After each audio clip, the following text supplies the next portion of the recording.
আপনারা সবাই জানেন আমার মা নেই, তাই আমি সবচেয়ে বেশি মিস করি। আজকে এই প্রোগ্রাম উপলক্ষে কি কি উপস্থিত আছে? আমাদের সিএবি পার্কে রয়েছে আপনাদের জন্য বাজার, আপনাদের জন্য আমাদের কিডসদের জন্য রয়েছে প্লেগ্রাউন্ড, আপনাদের জন্য রয়েছে জু, আপনাদের জন্য রয়েছে আমাদের অনেক কিছু। আমাদের বাংলাদেশের ট্রেডিশনাল খাবার, কে কে মার হাতের রান্না আপনারা মিস করতেছেন?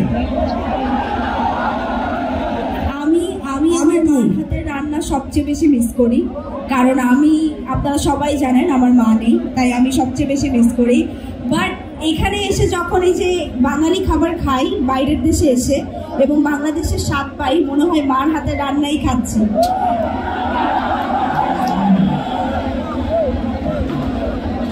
তাই আমি চাই আপনারা পুরো বাজারটা ঘুরে দেখেন, এখানে অনেক মজার মজার খাবার পাওয়া যাচ্ছে। স্পেশালি আপুদের জন্য কিন্তু ফুচকা আছে, আমি শুনেছি এবং আমি খেয়েছি, অসম্ভব মজা এখানকার খাবার।